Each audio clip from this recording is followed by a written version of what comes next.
కార్తీక పురాణం 5వ అధ్యాయం. పురాణ పఠన మహత్యము. శత్రుజిచ్చరిత్రము.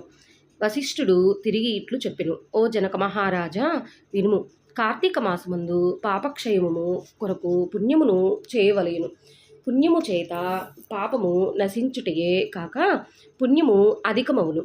కార్తీక మాసమందు హరిసన్నిధిలో భగవద్గీత పారాయణమును చేయువారు పాము కుబుసమును వలె పాపములను విడుచును. కార్తీక మాసమందు తులసీ దళాలతోనూ తెల్లనివి నల్లనివైన అవిసె పూలతో కరివీర గన్నేరు పూలతోనూ హరిని పూజించిన ఎడల వైకుంఠమునకు పోయి హరితో కూడా సుఖించును. కార్తీక మాసమున భగవద్గీత యందు విభూది విశ్వరూప సందర్శన అధ్యాయములను హరిసన్నిధిలో పారాయణ చేయవారు వైకుంఠ లోకమునకు అధిపతి అవును.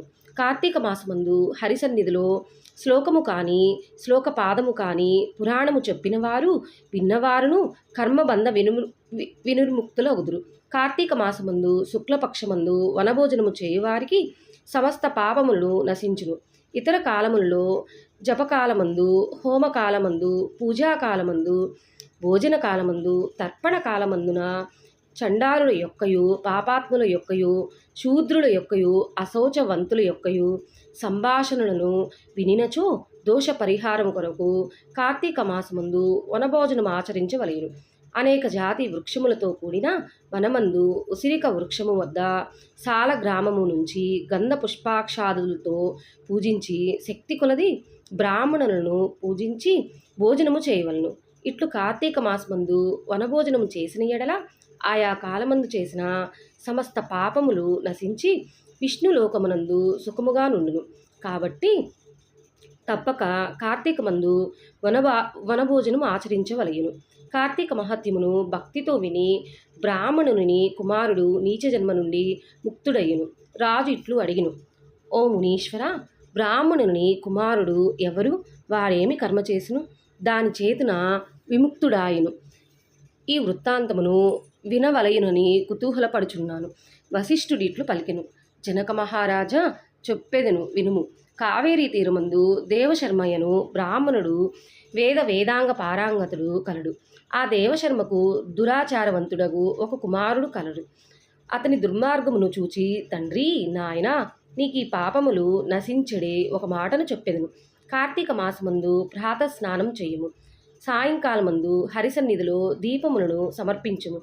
ఈలాగును తండ్రి చెప్పిన మాటలు విని కుమారుడు కార్తీక ధర్మమనగా ఏమి? ఇట్టి కార్యమునుచే ఎన్నటికీ చేయతగదు. ఆ మాట విని తండ్రి, ఓరి దుర్మార్గ, ఎంత మాట అంటివిరా? నీవు అరణ్యమందు చెట్టు తొర్రలో ఎలుకవై పుట్టి ఉండమని శపించెను. తండ్రి శాపమును విని కుమారుడు పశ్చాత్తాపడి శాప విముక్తిని దురాచారుడైన నాకు ఎట్లా కలుగును అని తండ్రిని అడిగిని. ఆ తండ్రి ఇట్లనను. కుమారక, ఎప్పుడు నీవు కార్తీక మహత్యమును వినిదవో అప్పుడు నీకు మూషకత్వ విముక్తి కలుగునని చెప్పెను.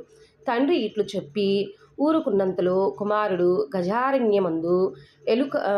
గజారణ్యమందు ఎలుకయ్యను. చెట్టు తొర్రలో నివసించును. అది అనేక జంతువులకు ఆధారమై ఉన్నది. ఇట్లు కొంతకాలం గడిచిన తర్వాత ఒకప్పుడు విశ్వామిత్ర మునీశ్వరుడు శిష్యులతో సహా కార్తీక స్నానమాచరించి ఆ వృక్షము యొక్క మొదట కార్తీక మహత్యమును భక్తితో చెప్పుచుండెను.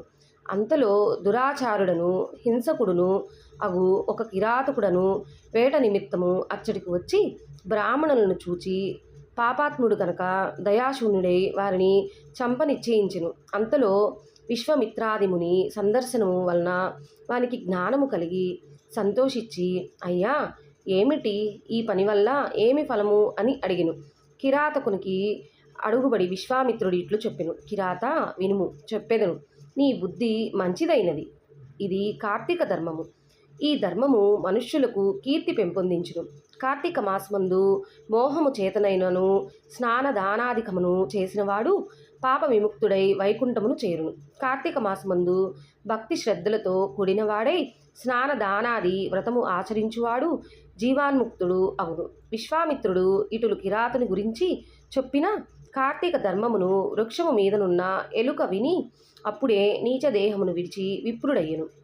విశ్వామిత్రుడు అది చూచి ఆశ్చర్యముందెను. తర్వాత బ్రాహ్మణ కుమారుడు తన వృత్తాంతమునంతనూ విశ్వామిత్రునికి తెలిపి అనుజ్ఞ తీసుకుని తన ఇంటికి పోయిను. కిరాతుడుని మూషక దేహ త్యాగమును బట్టి కార్తీక వ్రతఫలమును చూసి తర్వాత మహత్యమును వినవలను. విన్నంతనే పుణ్యవంతులై పరమ పదము పొందెదురు. కానీ విద్వాంసుడు తెలిసి కార్తీక ధర్మమును విని అభ్యసించవలను. కాబట్టి తప్పక కార్తీక వ్రతం ఆచరించదగినది. ఇది నిజము నాకు బ్రహ్మ చెప్పినాడు రాజా. నీవును పురాణములందు బుద్ధి నుంచుము. అట్లైనా ఎడల పుణ్యగతికి పోవుదువు. ఈ విషయమై విచారణతో పనిలేదు నిశ్చయము.